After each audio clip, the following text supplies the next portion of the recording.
नमस्कार दोस्तों, मैं Rahul Gautam live MS news से। आज हमारे साथ में है जिला पंचायत सदस्य डॉक्टर अमर बहादुर यादव, जो हमेशा सुख दुख में लोगों के साथ खड़े रहते हैं। डॉक्टर साहब की पत्नी की तबीयत बहुत खराब थी। लोगों के आशीर्वाद से, प्यार से डॉक्टर साहब की पत्नी जी अब स्वस्थ होकर आ गई हैं। डॉक्टर साहब हमेशा लोगों के साथ हर मौसम में सुख दुख में खड़े रहते हैं। आज हमारे साथ में हैं सर। आपको हमारे चैनल में बहुत बहुत स्वागत है सर। आपको भी बहुत बहुत धन्यवाद। सर, आज शहादत दिवस है और साथ में राम मनोहर लोहिया जी का भी आज जयंती है। इस पे आप क्या कहना चाहते हैं? आज शहीद दिवस जो 23 मार्च 1931 में जब हमारे देश के वीर सपूतों को अंग्रेजी हुकूमत ने आधी रात के समय में फांसी के तख्ते पर लटकाते हैं, तो उन्हीं की याद में और उनके ही जैसे और भी हमारे जो वीर सपूत थे, जो जिनकी शहादत हुई थी, उन लोगों की याद में आज हमारा पूरा देश शहीद दिवस मना रहा है। तो मैं उन भारत माँ के वीर सपूतों को अपनी तरफ से और अपने क्षेत्र की जनता की तरफ से बार बार नमन, वंदन और अभिनंदन करते हैं। और दूसरा, आपने कहा कि राम मनोहर लोहिया का, तो राम मनोहर लोहिया हमारे देश के ऐसे सामाजिक विचारक और चिंतक थे जिन्होंने समाज को सुधारने में अपना पूरा जीवन जो है समर्पित कर दिया। उनका जन्म 23 मार्च 1910 में फैजाबाद में हुआ था। बचपन से ही बहुत ही तेज तर्रार, पढ़ाई लिखाई में बहुत आगे थे।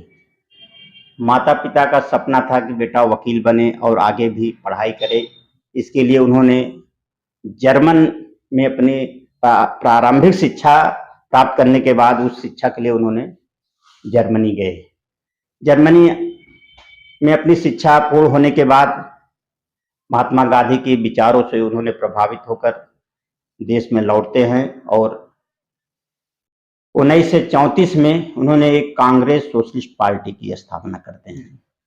फिर आगे चलकर महात्मा गांधी के 1942 में भारत छोड़ो आंदोलन में कूद पड़े और फिर आगे चलकर इन्होंने जो वहाँ नहर रेट आंदोलन हुआ था, उन्होंने पश्चिमी उत्तर प्रदेश में जिसका नेतृत्व किया था, वो आंदोलन इतना विराट रूप अपना धारण कर लिया था कि अंग्रेजों ने इनको कुछ दिन के लिए, कुछ महीनों के लिए जेल में बंद कर दिया था।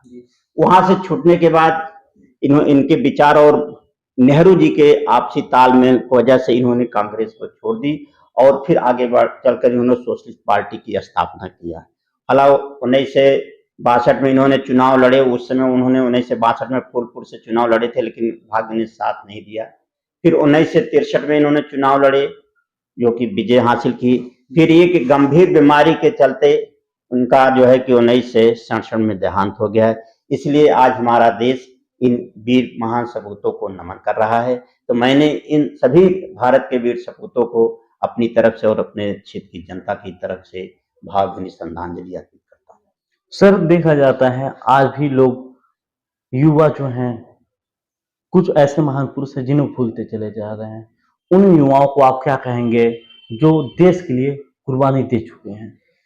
भाई, उनके लिए तो यही कहेंगे, हमारे देश के जो युवा वर्ग है उनसे तो हम यही कहेंगे कि वो हमारे जिन्होंने अपनी खून पसीने से अपने देश को आजाद करने में अपना सारा जीवन जो है कि बलिदान कर दिया था। ऐसे भारत के उन नौजवानों के लिए मेरा यही अपील है कि हम अपने वीर सपूतों को नमन करें, उनका जो है प्रेरणा लेकर हम लोग उनके काम को आगे बढ़ाएं। यही हम उनसे अपील करेंगे।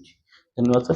सर, अभी आपकी वाइफ का तबीयत खराब हो गया था, काफी बीमारी से जूझ रही थी। अब जो स्वस्थ हुई हैं और जनता का भी काफी आशीर्वाद मिला, लोगों का प्यार मिला, उस पे आप जनता को क्या कहना चाहते हैं? देखिए, ये तो जनता की ही दुआ थी, जनता का आशीर्वाद था कि एक जानलेवा बीमारी पूरा हमारा क्षेत्र जानता है कि सब लोग दिमाग में सब लोग बेचैनी थी कि कैसे उनसे उबर पाएंगे, लेकिन उन्हीं दीन दुखियों की हमारे चाहने वालों के और न चाहने वालों भी इस दुख की घड़ी में मेरा साथ दिया। और आज भी मेरी पत्नी जो है कि बॉम्बे में इलाज चल रहा है टाटा हॉस्पिटल में, जो कि अब ठीक हैं। तो मैं अपने क्षेत्र की जनता को और अपने चाहने वालों को ढेर सारी शुभकामनाएं और बधाई, उन्हें प्रणाम करूंगा, उन्हें सभी को धन्यवाद दूंगा कि जो मेरे दुख की घड़ी में सबने कदम पे कदम मिलाकर मेरा साथ दिया, उन सबका मैं ताउम्र आभारी रहूंगा। साथ ही सर एक खुशी का पल भी आपके साथ है। आपके पुत्र जी का एमबीबीएस एमडी में सिलेक्शन हो गया, उस पे आप क्या कहना चाहते हैं सर? वो तो हर माँ बाप का एक सपना होता है। वो तो खुशी इतनी ज़्यादा है कि अब उसको शब्दों में तो हम बयां नहीं कर सकते हैं, लेकिन इतना ज़रूर कहूँगा कि बेटे ने जो कामयाबी हासिल किया है उसको तहे दिल से धन्यवाद और बधाई देंगे, और उसके उज्जवल भविष्य के लिए भी धन्यवाद देंगे, बधाई देंगे, शुभकामना देंगे। और अपने क्षेत्र की जनता की तरफ से भी अपील करेंगे बच्चे के शुभकामना और बधाई के लिए कि माँ की तबीयत इतनी ज़्यादा खराब होने के बावजूद भी, जो कि मेरे साथ वो भी बॉम्बे में ही था, उसके बावजूद भी अगर क्वालिफाई करता है तो हम लोग के लिए गौरव की बात है और बहुत बड़ी बात है इसके लिए। जो सर छात्र तैयारी कर रहे हैं और एग्जाम में असफल हो रहे हैं, उन्हें आप क्या कहेंगे? उन्हें यही कहेंगे कि मेहनत और लगन से अपने कारवां को आगे बढ़ाते रहें, और जो असफल नहीं हो रहे हैं या जो तैयारी कर रहे हैं वो अपने अंदर देखें कि मेरे अंदर क्या कमियां रह गई कि जो अमुक परीक्षा या इस बार या उस बार नहीं हो पाया, तो उसमें सुधार लाएं, तो निश्चित है सफलता एक दिन उनके कदमों को चूमेगी। बहुत बहुत धन्यवाद सर हमारे साथ जुड़ने के लिए। बने रहिए live MS news. Rahul Gautam के साथ, धन्यवाद।